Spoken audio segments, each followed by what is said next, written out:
जैन साथियों ये है राप्ती नदी।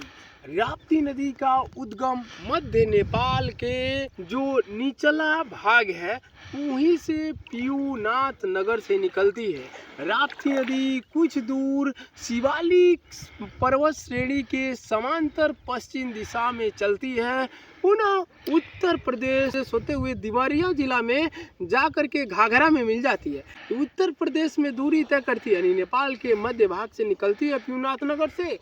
और ये नदी उत्तर प्रदेश में आते हुए जो उत्तर प्रदेश में देवरिया जिला है उसी में घाघरा नदी है, घाघरा नदी में मिल जाती है। पुनः घाघरा नदी गंगा नदी में मिल जाती है और पुनः गंगा नदी धीरे धीरे अपनी विकराल विकराल जल क्षेत्र को लेकर के बंगाल की खाड़ी में उतर जाती है। बंगाल की खाड़ी में उतरने से पहले गंगा नदी एक विशालकाय डेल्टा का निर्माण करती है, जिसे हम सुंदर वन के नाम से जानते हैं। सुंदर वन दुनिया का सबसे बड़ा डेल्टा है और इस डेल्टा में मैंग्रोव वन पाए जाते हैं। वो मैंग्रोव वन जो है बहुत ही जल के लिए बहुत फायदेमंद, उनकी बहुत तरह की औषधियाँ भी बनती है। तो ये जल क्षेत्र है। हमारे राप्ती का जो जल क्षेत्र देख रहे हैं इस वक्त आमी नदी के पानी, जो गंदा पानी है उसे मिला दिए जाने पर ये पानी दूषित हो चुका है। कभी सदियों से बहती हुई राप्ती नदी लोग गौरव का विषय था। इसके पास जो आने वाले गांव थे उस राप्ती नदी के किनारे जो गांव है उन गांव के लिए राप्ती नदी एक जीवन रेखा का काम करती है। लेकिन सदियों से बहती हुई इस राप्ती नदी के स्वच्छ पानी में जो हिमालय की गोद से आता है उसमें आमी नदी के दूषित पानी मिला दिए जाने पर इस राप्ती नदी के जल का अस्तित्व समाप्ति की तरफ है।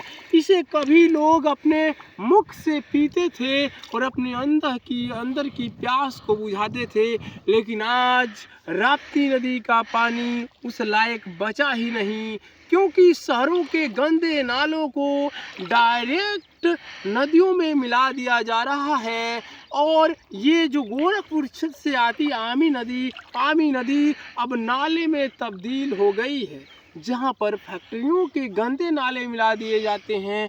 और वही नदी जब राप्ती नदी में मिलती है तो इस जल को पूरी तरीके से दूषित कर दिया है। यहाँ पर वाटर पोल्यूशन आपको देख सकते हैं। यहाँ पर जो गांव के आसपास के गांव हैं कभी राप्ती नदी होने से गौरवान्वित महसूस करते थे, आज उनके पशु इसी राप्ती नदी की दूषित पानी पीते हैं और कई अन्य प्रकार की बीमारियों के शिकार हो जाते हैं। सरकार तरह तरह की योजनाएं लाने का दावा करती है, लेकिन भूतल पर कुछ नहीं दिखता। किसान अपने ही जेब से सारे खर्चे मैनेज करते करते तंग आ गए हैं। और ये राप्ती नदी का पानी देख रहे हैं ब्लैक पड़ा हुआ है। हमारे कुछ दोस्त हैं, हम लोगों ने आए थे नदी के पानी में स्नान करने के लिए, लेकिन नदी की वर्तमान स्थिति को देखते हुए, जल प्रदूषण को देखते हुए नहाने की इजाज़त नहीं दे रही है आत्मा। और बहुत सारे बच्चे नहा लेते, बीमारियों से संक्रमित हो जाते हैं। तो शासन प्रशासन जो बड़े बड़े दावे करती है कि नमामि गंगे, गंगा बचाओ, जल को स्वस्थ करो, लेकिन योजनाएं धरी की धरी हैं। लाखों करोड़ों का प्रोजेक्ट पड़ा है, लेकिन आज भी वाटर पोल्यूशन, एयर पोल्यूशन, तरह तरह के पोल्यूशन देखे जा रहे हैं। भारत को यही स्वच्छ भारत मिशन है, जिस स्वच्छ भारत मिशन में आम जन के टैक्स पेयर के पैसों को हम यूज करते हैं। लाखों करोड़ों के मशीनों और टेक्नोलॉजी को लाने का हम दावा करते हैं।